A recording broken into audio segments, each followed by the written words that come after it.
Okay, good evening, everybody. It's Wednesday, so it's Halacha and Tanya. This week we're going to learn about a very important din, especially for those people that bake, and that's the din of separating challah. Okay, now challah, we call challah, bread that you eat on Shabbos. But the mitzvah of challah, what the Torah calls challah, is as follows. When the Jews came into Eretz Yisrael, there were, generally speaking, the Torah gave 24 gifts to the Kohanim. The Kohanim didn't get paid because they were working for Hashem. So the Kohanim would get 24 gifts, Trumas, Maisers, the whole calculation of 24 gifts. One of the gifts, which in the time of the Bais Din was biblical, even in Eretz Yisrael today it's biblical. So the din is they would have to separate if they used a certain amount of grain, made it into a flour. They would have to separate a piece of it. In the time of the Bais Din, they would give it to the Kohen. And nowadays, we don't have real Kohanim, we don't know. So you have to burn it. And we'll discuss the burning. We'll discuss a lot of details. I'm just speaking first. In a general concept, we should understand what the issue of separating challah is and what it means. What's the implication of it? So number one, there's two aspects. When you have a dough, okay? So in order to use the dough, you have to separate challah. That's issue number one. Issue number two is that's a gift. What you separate is a gift given to the kohen. So today we don't have real kohanim. So therefore but you can't eat the dough if it's a certain amount of dough, and we'll learn the details. A certain amount of dough, you're not allowed to eat the dough until you separate challah. Now, in order to be able to eat the dough, you have to separate challah, but we don't know a kind. So what do? You have to separate the challah, and then you take it, you wrap it in aluminum foil, and you burn it in the oven, preferably separately, but we'll learn the various dinim. Now, the type of flour that demands, before we go into amounts and things, the type of flour that needs the obligation of separating challah is from one of the 5 grains. That means flour from wheat, barley, oats, rye, and spelt. Those are the 5 grains that you make a mezainis on, you make hamotzi on. Those are the grains you can make matzah to be yaitze, the mitzvah of matzah and Pesach. Those are the 5 grains. 5 grains, according to Torah, is wheat, barley, oats, rye, and spelt. Anything that's not one of those 5, for instance, potato flour, commonly known as potato starch, soy flour, rice flour, any of those, corn flour, buckwheat, those do not have to be separating challah from, no matter how much of it you make. If there's a mixture of one of the 5 grains together with that, then you have a big shaila and halacha that you have to ask a shaila, what should you be doing? Because then it's the question of amounts and things like that. So number one, in order to dough to be obligated in the midst of separating challah, it has to be one of the 5 grains. How much is it?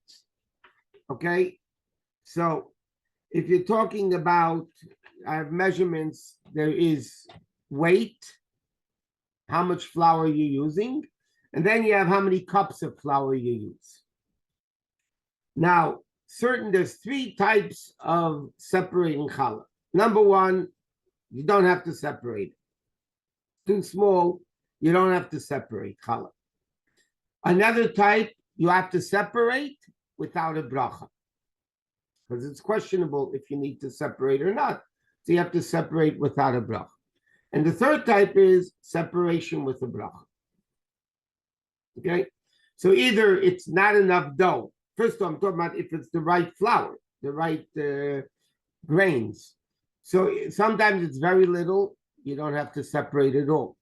Sometimes it's enough that you're obligated to separate without a bracha.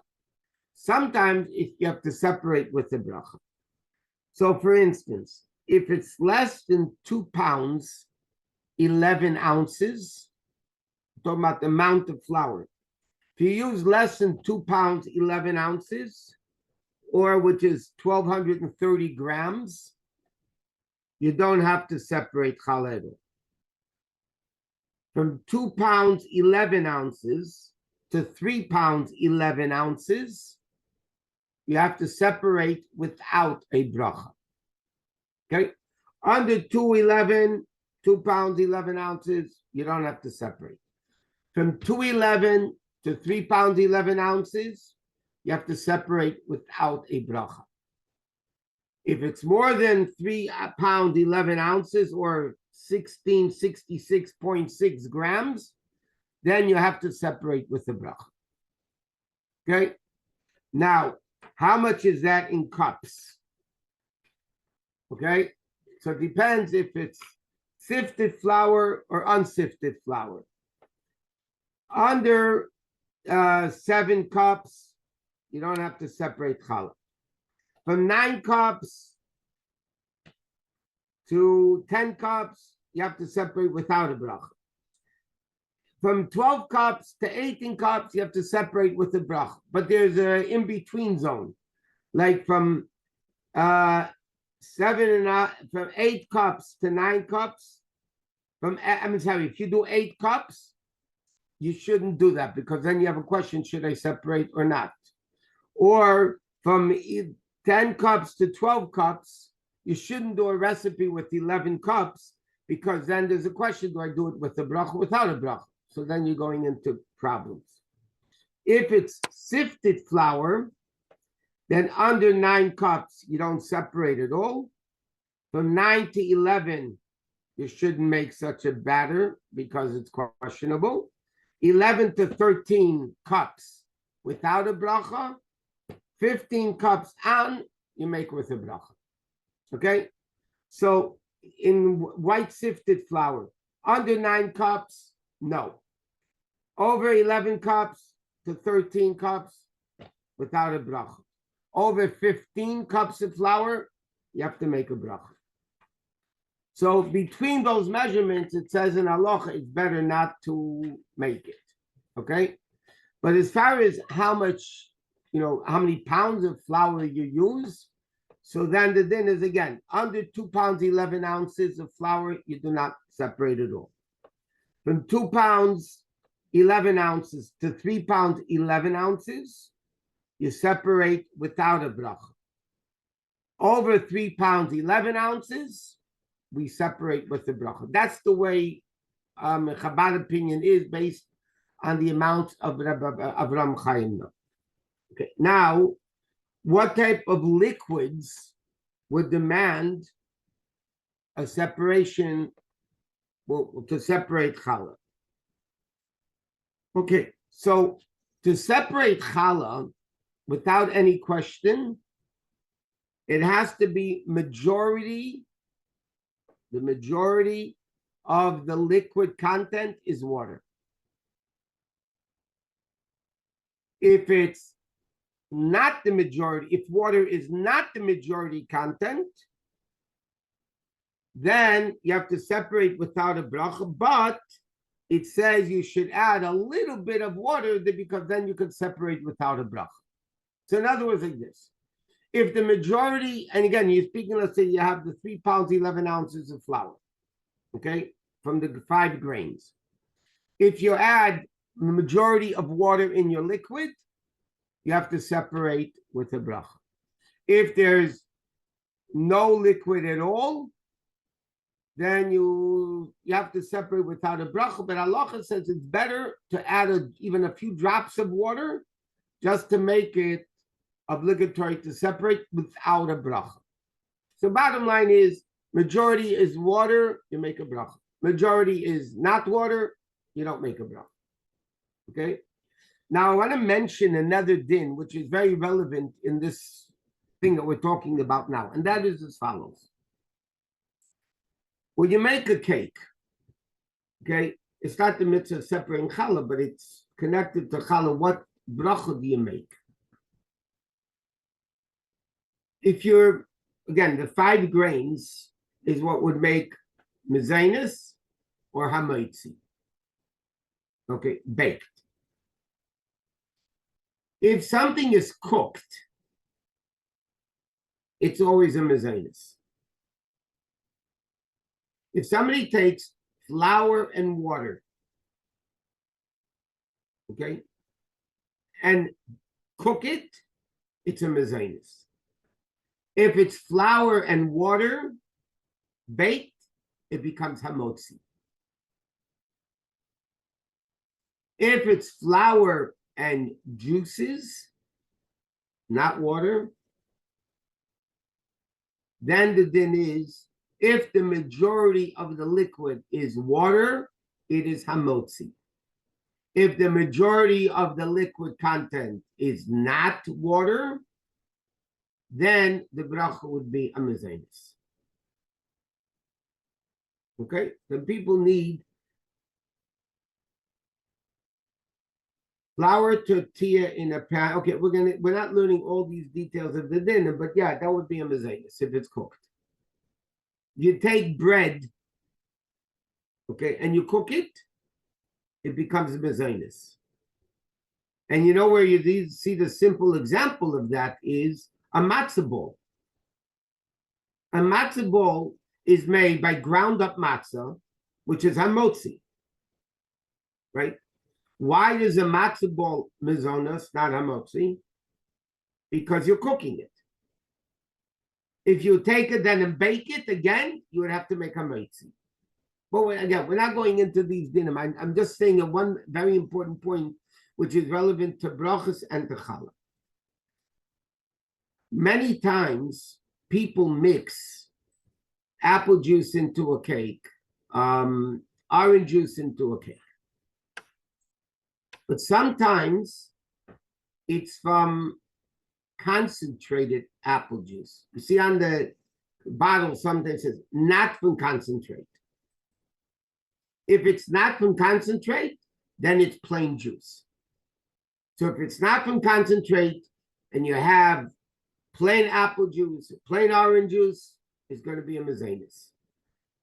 Okay, to be able to separate challah, you should add a drop of water and then you could separate without a bracha. The only time the liquid that which would demand making a bracha, if you have 3 pounds 11 ounces of flour from the 5 grains, and the majority of the liquid content is water.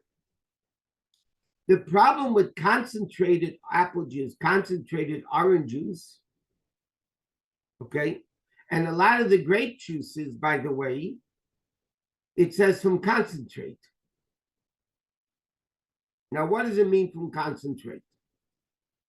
To give you a simple example, I don't think it's as popular as it was years ago. They would sell frozen orange juice in a can. Okay, and then when you open the can, you have to mix it in 3 times the amount of water. And that's how you add orange juice or apple juice or grapefruit juice, whatever the juice was. The concentrate means, by the way, well, how does it work with concentrate? They take out in the manufacturing process, yeah, they squeeze an orange, okay? So you have oranges, let's say, use the name Tropicana. So Tropicana makes oranges. Then for whatever reason it is, for shipping or whatever it is, they have a way of extracting the water from the juice. Now you have a concentrated orange juice. Because orange juice has its own natural water in it. But they take out, through process, they take out the water from the orange juice, and now you have concentrated, that's what it's called, concentrated orange juice. What do they tell you to do? Add 3 times the amount of that can. So if the can is 12 ounces, they tell you add 36 ounces of water, and you get it back to what it was originally. In halacha, when you add water to the concentrate, whether you do it or the company does it, they write from concentrate. So that is 3/4 water and 1/4 juice. It's not anymore like orange juice. If you mix orange juice into your cake, so it's orange juice, not water. But if you're taking concentrated orange juice that now became unconcentrated, either because you added water or the company added water into the bottle, so that has a din of 3/4 water and 1/4 juice. Which means if you bake a cake with concentrated orange juice or apple juice, then it would probably end up to be hametzi, because the majority of the liquid would then be water. Now, when you talk about both for challah and brachas, liquid content means that includes oil, it includes eggs. Eggs have a din of liquid. Oil, eggs, whatever else, other liquids that you add to the liquid content. So then again, you would have a majority of juice. If together with the eggs, together with the other liquids, eggs, oil, whatever, then it would have a din of liquid.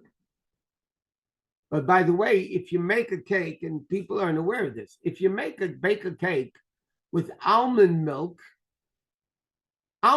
is water. It does not have a din of liquid because it's full of water. Or soy milk, or any of the other, almond milk, soy milk, whatever it may be, all of those milks, you have to keep in mind, have a din of water. At least 90% of it is water. So you have to be careful. In other words, when we're talking about brachas and we're talking about separating challah, so then you have this issue of what it is. Okay, so bottom line is, okay, just to summarize what we just learned. In order to be obligated to separate challah from dough, it has to be one of the 5 grains: wheat, barley, oats, rye, and spelt. It has to be without a bracha. It has to be if it's less than 2 pounds 11 ounces, no bracha. If it's between 2 pounds 11 ounces and 3 pounds 11 ounces, then you separate without a bracha. If you're doing more than 3 pounds, 3 pounds 11 ounces, then you separate with the bracha. Now, a very another important thing. What happens if you mix a bowl, okay? You're baking challah, okay? But your bowl is not big enough to hold 3 pounds 11 ounces. It only holds, let's say, 2 pounds. And you're making 2 batches. So you make 1 batch, but you're right away making another batch. So now you're going to be having 4 pounds. It's 2 pounds and 2 pounds, because your bowl doesn't hold more, so you can't put in more than 2 pounds, let's say.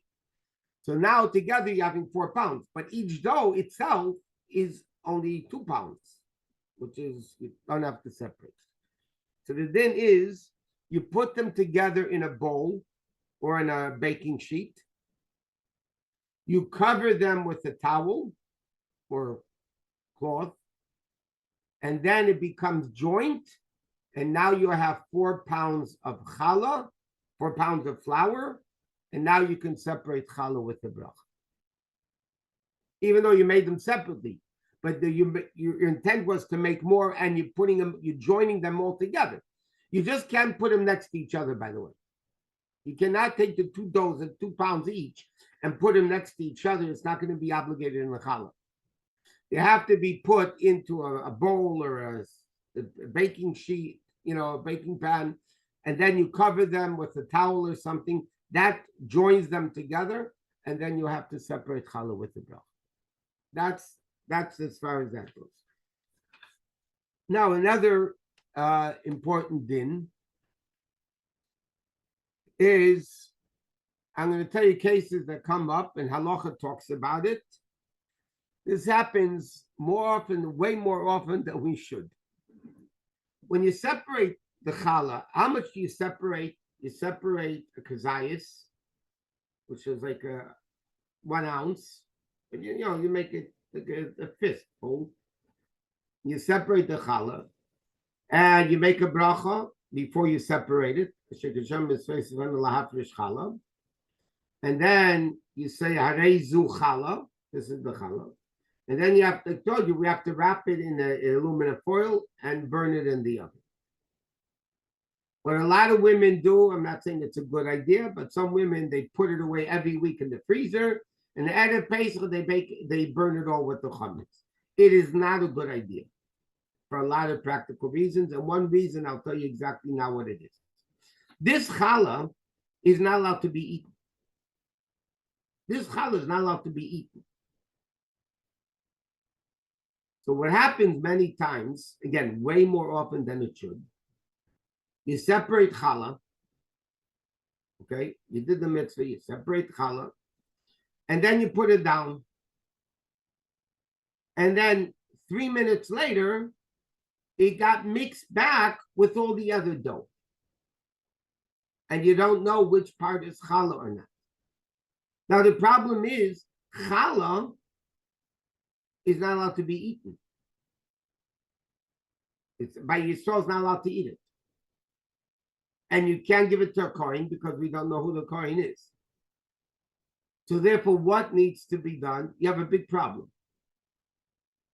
And you don't know which is the challah.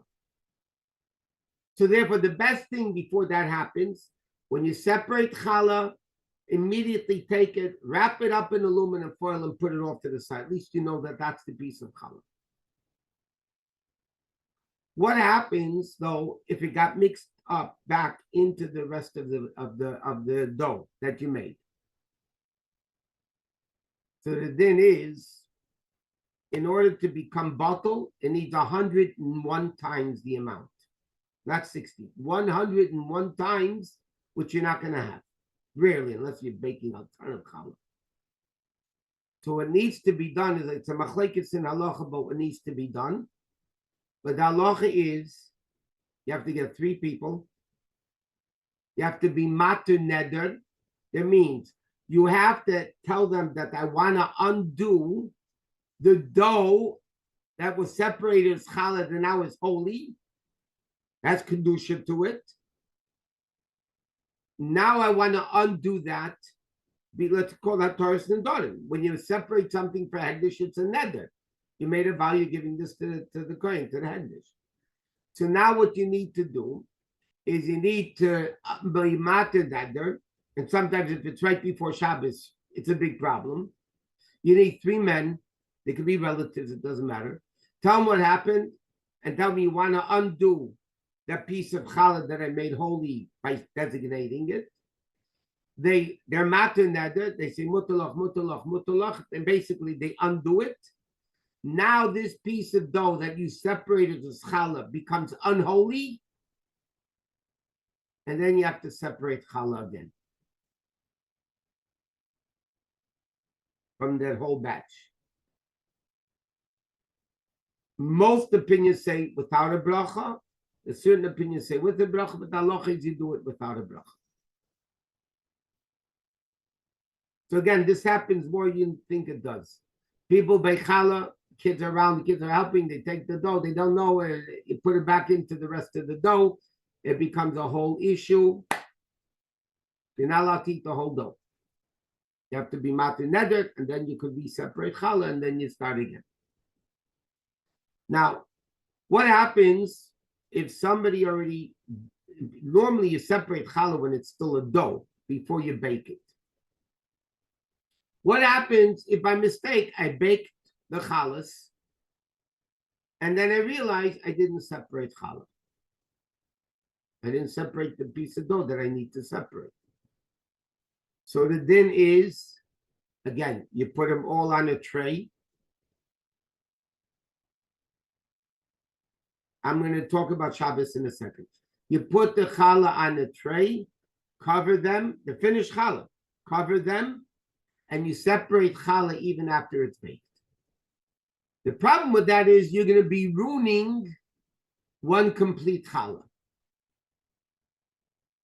So by the way, another advice is, what happens if you bake half the dough into challah and the other half I didn't bake yet, but I didn't separate from the first batch?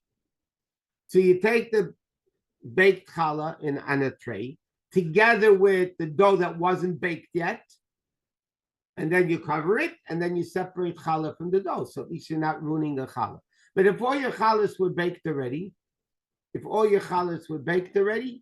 and you didn't separate challah, you put it all together in a tray, cover it, and then you separate challah. So now the question was asked, what happens if it's Shabbos and I didn't do it yet? And Shabbos, you're not allowed to separate challah. Why? Because it's unedible, and now you're making it edible. You're fixing something. So therefore, what do? You came Shabbos, Friday night, you're sitting by the table, and you're about to start the challah, and you realize, oh my gosh, I didn't separate challah yet from it. So what do? What you do is as follows. If you're in Eretz Yisrael, you're stuck. You cannot eat that challah until after Shabbos, when you could separate the dough. Outside of Eretz Yisrael, where we live in Chutz La'aretz, the halacha is you can eat the challah, but at the end you have to leave over a piece of challah that's fit to be the size that you would have separated challah.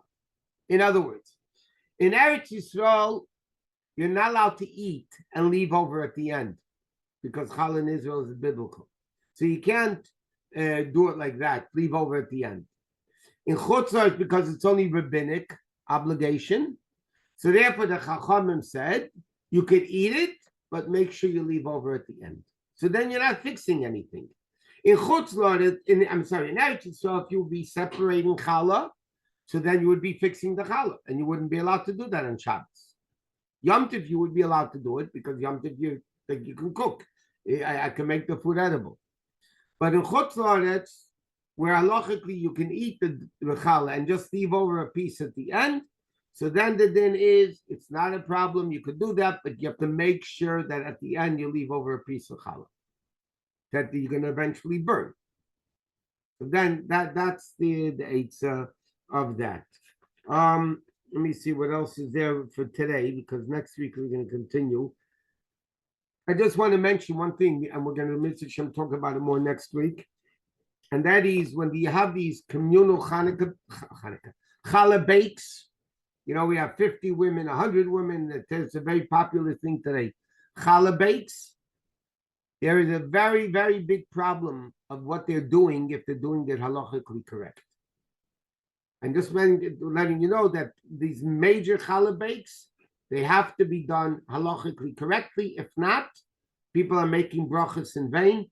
People will be eating dough that challah was not separated from it properly, and there's issues. So Mitzvah Shem, next week we'll talk about that. Now we're going to Tanya, and then next week we'll continue about challah and move on to the next halachas.